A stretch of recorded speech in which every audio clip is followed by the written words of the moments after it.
사람이 살면서 불안이라고 하는 게 항상 있는 것 같아요. 불안은 작은 불안이 있고 큰 불안이 있어요. 오늘 제가 교회를 향해서 오는데 도로 하나를 막고 공사 중이다 보니까 정체가 심했어요. 내비게이션 상으로는 10시 52분 도착 예정이 나오더라고요. 찬양 담당자 두 분에게 전화를 했지만 통화도 안 됐고 오는 동안 전화도 오지를 않았어요. 이쯤 되면 불안해지게 마련이죠. 그러나 시간은 늦지 않게 평소보다는 조금 늦게 도착은 했습니다. 불안이란 이렇게 우리 삶 속에 있어요.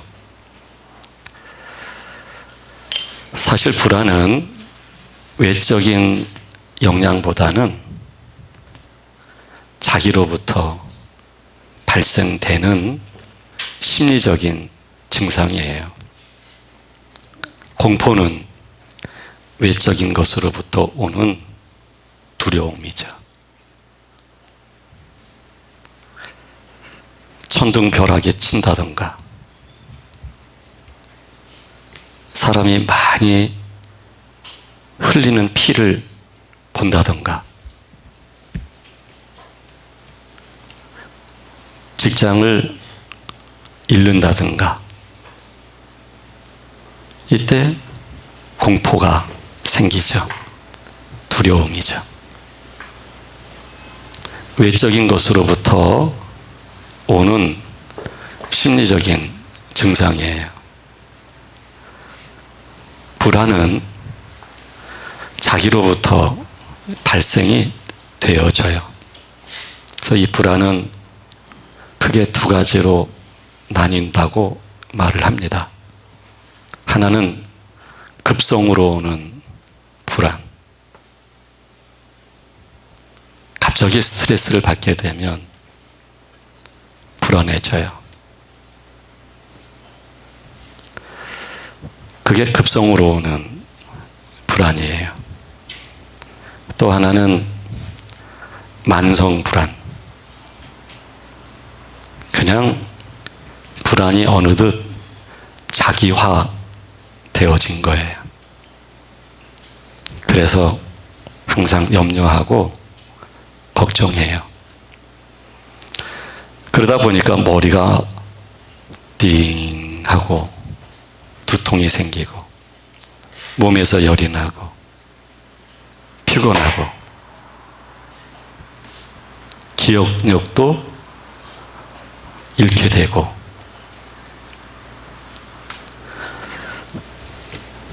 그래서 이 불안이라고 하는 건 우리를 많이 힘들게 하는 반면에 정신분석가의 말에 의하면 적당한 불안은 삶의 변화를 시도하도록 한답니다. 이를테면 오늘 제가 한 차선을 막는 바람에 불안한 마음이 들었죠? 그러면 어떤 생각할까요? 제 차에 함께 동행했던 가족들부터 말해요. 다음 주부터는 좀 더 일찍 출발해야 될 것 같다고. 적당한 불안은 생각을, 마음을, 행동을 바꾸게 하지요. 근데 문제는 적당한 불안에 있지 않아요. 불안이 과도해요. 공포는 현재 내게 주어진 환경 때문에 오는 두려움이지만, 불안은 자기 생각으로 있지도 않는 상황을 머리로 편집을 해요. 그럴 것이다 라고 미래를 예측을 해요. 마음에 부담이 오고, 그리고 힘들어지는 것이죠. 그런데 이 불안이라고 하는 것, 정신분석가들은 불안할 때 그 불안을 들여다보라고 말을 해요. 그러면 불안의 모습이 보이고 벗어날 수 있는 출구가 보인다는 것이죠. 그리고 이 불안을 적절하게 활용해서 자신에게 생각이나 마음이나 행동에 변화를 가져올 수 있다면 건강한 삶을 살 수 있다고 말을 해요. 하나님을 믿는 사람은 조금 달라요. 불안을 통해서 하나님 앞에 머무는 거죠. 불안을 통해서 하나님을 의지하는 거죠. 문제는 내가 나의 주체가 되다 보면, 내가 나의 주인이 되다 보면, 그러면 불안의 수치는 높아질 수밖에 없어요. 하나님을 의지하게 되면, 하나님을 믿으면 마음에 평화가 있게 마련이에요. 이것은 출구를 찾는, 삶을 안정되게 하는 방어 기제 중에 하나가 아니에요. 신적 존재라고 하는 것은 인간이 상상 속에서 만든 가상적 존재가 아니에요. 하나님은 실제하는 본질이에요. 그 하나님에 의해서 우리는 창조된 사람들이에요.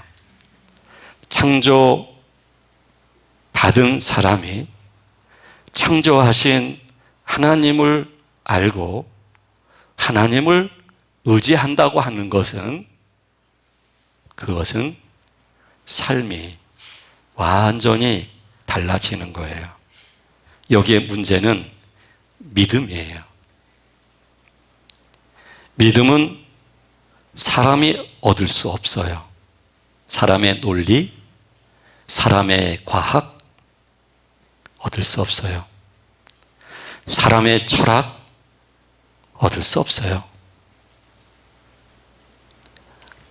머리가 아무리 좋아도 얻을 수 없어요. 믿음의 영역은 하나님의 영적인 영역이기 때문에 그래요. 신령한 것은 신령한 것으로만 분별할 수 있거든요. 신령한 것은 신령한 것으로만 알 수 있거든요. 그래서 하나님이 믿음을 주셔야 믿어지게 되는 거예요. 믿음이 첫 번째 문제예요. 하나님 앞에 나온 우리는 그 첫 번째 입구를 지나온 사람들이에요. 하나님의 실존을 하나님의 영을 통해서 알았고 믿게 되어진 것이죠. 평범할 때, 일이 잘 될 때, 즐거울 때, 죄 지을 때는 그 하나님을 잊고 살아요. 근데 불안의 수치가 높고 공포가 생길 때, 환경이 녹록지 않고 위기가 찾아왔을 때, 그때 믿음의 사람들은 하나님을 향하는 마음을 가져요. 하나님을 믿을 수 있도록 우리에게 은혜를 주셨기 때문이에요. 그래서 우리는 첫 관문을 하나님의 부르심에 의해서 통과하게 된 사람들이에요. 근데 문제는 성화가 되기 위한 자신을 부인하는 문제가 지금부터 주어지는 거예요. 성화란 하나님이 거룩하신 것처럼 우리가 거룩해지는 것을 의미해요. 우리의 속사람은 성령님에 의해서 성질상 변화가 와서 하나님이 아버지인 줄 알고 믿게 되었어요. 그러나 우리의 속사람이 완전하다는 걸 의미하는 게 아니에요. 이제 눈을 떴다는 얘기예요. 이제 아장아장 걸어야만 되는 갓난 아기와 같은 그런 상태인 거예요. 그리고 속사람을 두르고 있는 겉사람은 아직 세상적인 것에 아주 익숙해져 있어요. 그냥 세상 사람이에요. 믿음을 가지고 있지만 세상 사람이에요. 어쩌면 세상 사람보다 더 세상 사람으로 살고 있는지도 몰라요. 그래서 하나님은 우리에게 거룩이라는 자리에 초대하신 거예요. 세상이 아닌 더 이상 세상과 동일화되어진 내가 아닌 하나님과 연합되어진 하나님의 성품을 지닌 자로서의 자녀가 되어지는 것. 이 성화의 문제가 이제 우리들에게 주어진 거예요. 여기에서 많은 그리스도인들이 갈등을 가져요. 여기에서 많은 그리스도인들이 불안해하고 그리고 자신의 논리가 자신의 상식이 자신의 추진하는 에너지가 서서히 적용되지 않고 그것을 통해서 얻는 것도 없고 오히려 그렇게 살면 살수록 더 불안해지고 더 망가지는 걸 경험하면서 매우 곤고해 합니다. 하나님께서는 이제부터 자기를 부인하도록 자기를 부인해야 나를 위하여 죽으신 예수 그리스도 그리고 하나님의 의를 통하여 부활하신 부활의 생명이 우리들에게 주어질 수 있는 거예요. 그래서 예수님은 이 땅에서 마지막 시간을 얼마 남겨두지 않은 가운데 마침내 제자들에게 자신이 죽게 된 것을 말하기 시작을 해요. 베드로는 절대 그런 일은 있지 않습니다. 절대로 그런 일은 없을 것입니다. 이 말 속에는 그렇게 되도록 우리가 아니 내가 내버려 두지 않습니다. 주님께서 사탄아라고 말씀하셔요. 하나님의 일을 생각지 않고 사람의 일을 생각한다는 거예요. 이 사람의 일이 하나님의 일을 망치는 거예요. 예수 그리스도를 통하여 구속이 성취되어야 하는데 예수님은 이 땅에 오신 목적이 죽기 위하여 오셨는데 죽어서는 안 된다는 거예요. 인간으로서 얼마나 바른 말을 하고 있는 것입니까? 정의롭고 의리가 있고 절대로 주님을 그 죽음의 자리에 내어줄 수 없다는 이 말 한마디가 인간으로서는 위로가 되고 희망이 되고 나 혼자 싸우는 것보다 함께 싸우면 더 낫다는 생각을 가질 법도 할 거예요. 그러나 우리 주님께서는 하나님의 일을 생각지 않는다, 나무라시면서 그 말과 그 생각을 하게 한 사단에게 물러가라 라고 말씀을 하였던 거예요. 우리는 관문을 통과했지만 믿음의 문제가 서서히 해결되어지는 사람으로의 초대가 되었지만 성화의 문제를 앞두고 우리는 이런 자기 혼란에 빠지는 거예요. 사람의 일과 하나님의 일, 이거를 분별을 못하는 거예요. 사람의 일을 생각하니 하나님의 일을 생각할 수가 없는 거예요. 그것이 얼마나 상식적이다 할지라도, 매우 논리적이다 할지라도, 이 땅에 보편적 가치가 있다 할지라도, 정의롭고 의롭다 할지라도 사람의 일은 하나님의 일을 막는 거예요. 우리는 그 사람의 일에 굉장히 심취되어 살아오고 있고 중독되어 살고 있는 거예요. 사람의 일을 생각하고 그냥 사람의 일 자체의 존재로서 우리는 그렇게 존재하고 있는 거예요. 다만 우리 안 속사람 속에 예수 그리스도의 생명의 씨앗이 떨어진 것이죠. 아직은 그래서 내가 세상에 익숙하고 모든 것을 세상적 방법으로 생각하는 거예요. 그래서 우리 주님이 하시는 말씀입니다. 누구든지 나를 따라오려거든 자기를 부인하고 자기 십자가를 지고 나를 따를 것이니라 라고요.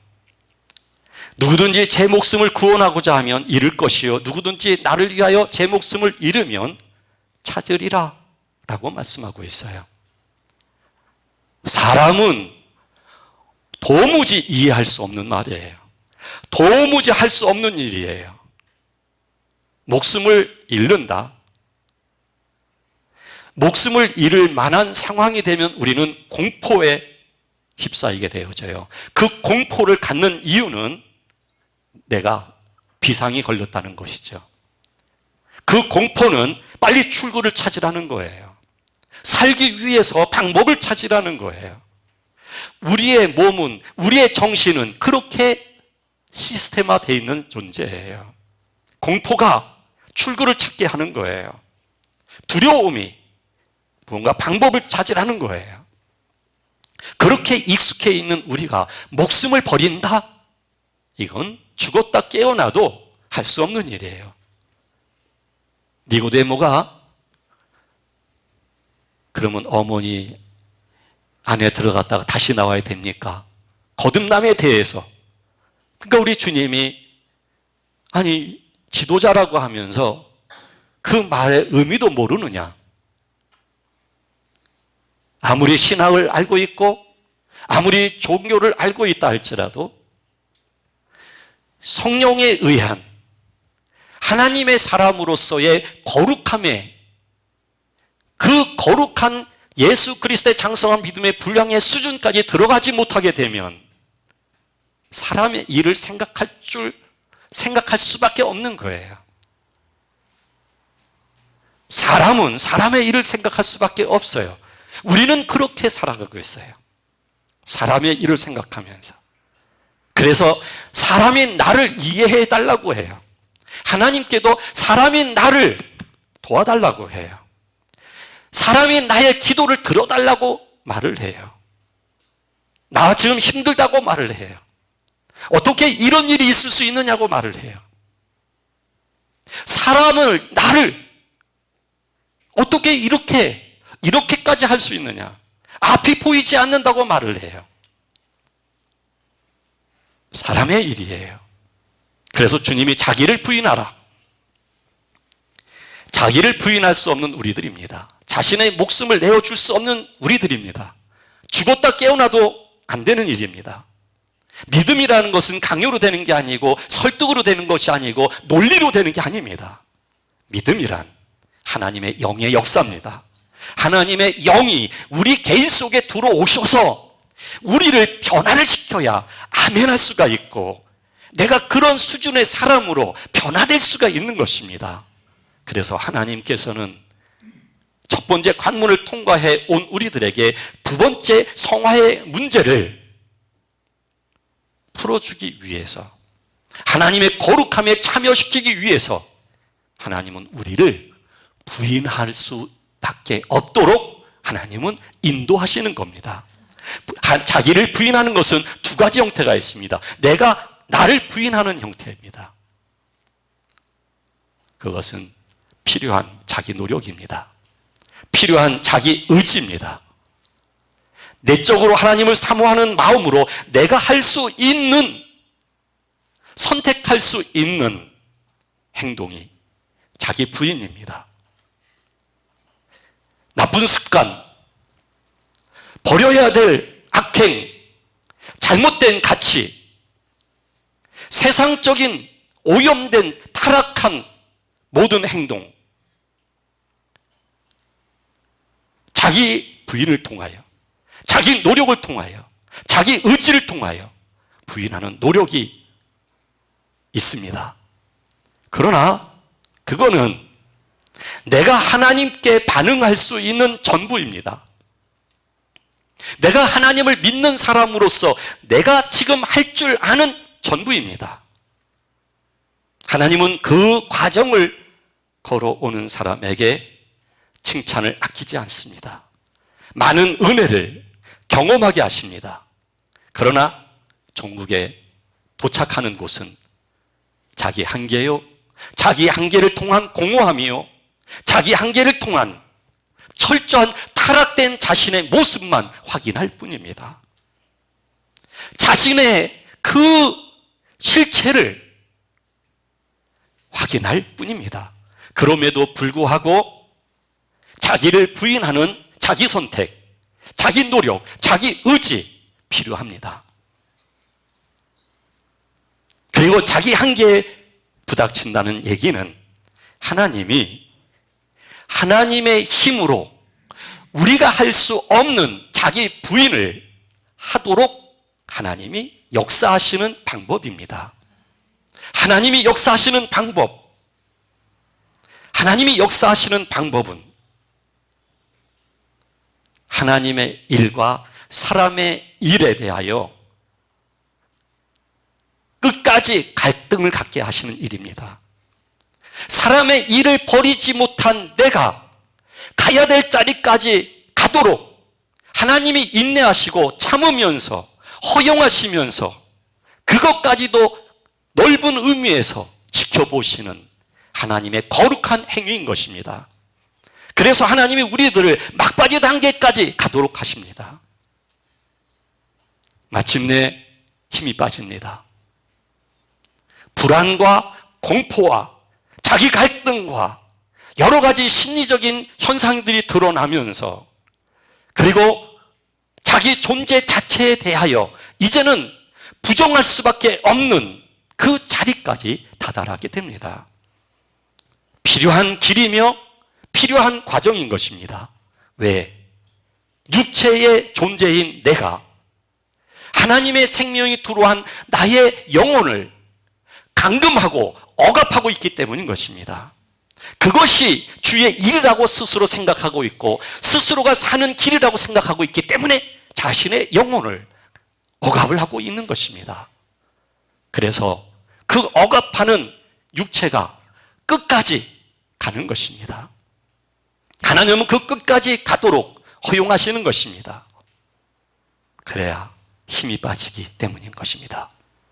힘이 빠지고 지치고 더 이상 내가 선택할 수 있는 것이 없어지고 도덕적으로나 그 어떤 가치를 놓고 보더라도 자신이 형편없는 모습을 보게 될 때에 여기에 이 자리는 내가 잘난 모습, 내가 괜찮은 모습, 내가 그렇게 예전엔 이렇게 했던 괜찮은 사람인데 하는 괜찮은 사람으로서의 요소까지도 내가 인정도 많고 착한 일도 하고 선행도 베풀었던 사람인데 하는 그런 좋은 것들까지도 여기에서는 아무런 의미가 없는 자리인 것입니다.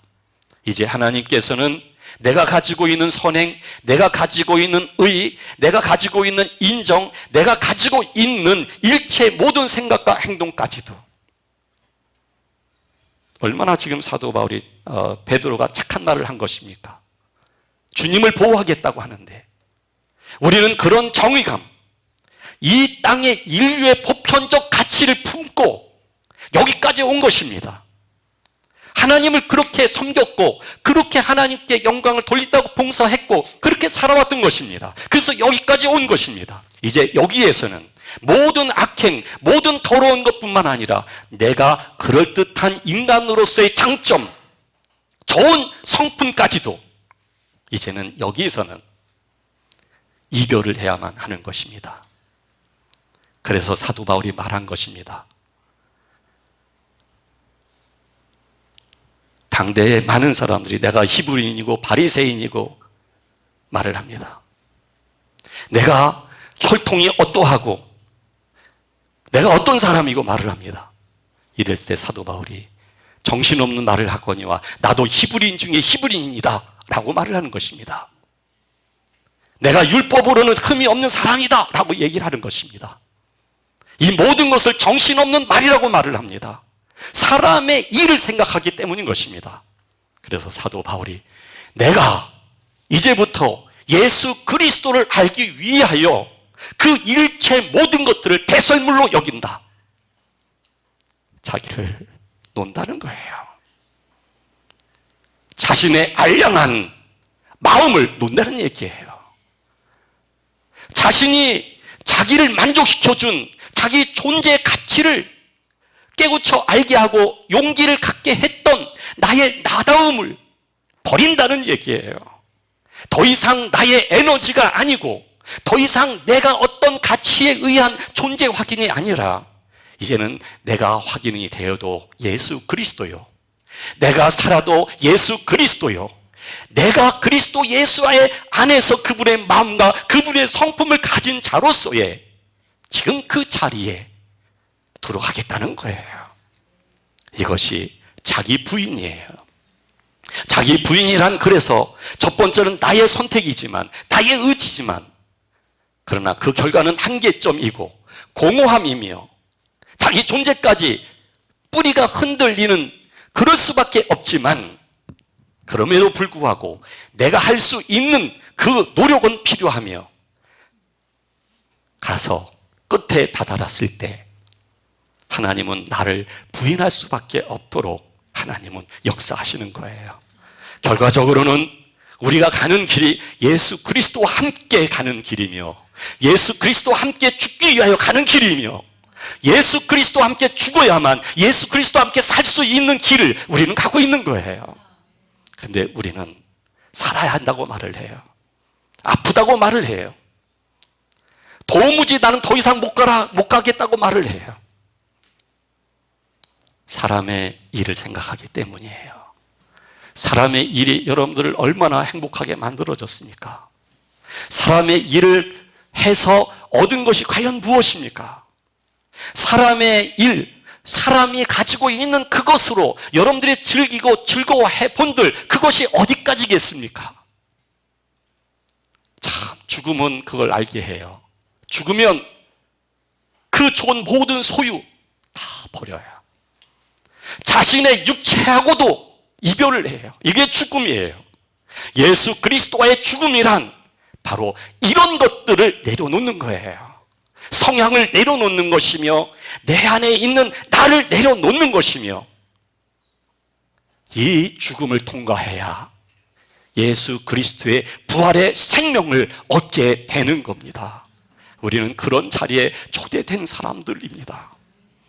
자기 목소리, 자기 자랑, 남보다 더 많이 아는 거 있는 것처럼, 또는 남을 속이고 살아가는 삶, 내가 정직하다는 이유 때문에 비정직한 사람을 정죄하고 독소를 퍼붓는 것, 이 모든 것 무서워할 줄 알아야 합니다. 아무런 의미가 없습니다. 나를 알아주든 알아주지 않든 아무런 의미가 없습니다. 이제 내가 내려놔야 하는 것은 내려놔야 합니다. 자기를 부인해야 되는 건 부인해야 합니다. 하나님이 나를 부인할 수밖에 없도록 인도하시는 모든 삶을 이제 인정하고 받아들여야 합니다. 아니요 라고 말하는 것이 아니라, 나는 도저히 인정할 수 없어요 라고 말하는 것이 아니라 받아들여야 합니다. 못 받아들인다면 가야죠. 받아들일 때까지. 그 고통은 계속될 것입니다.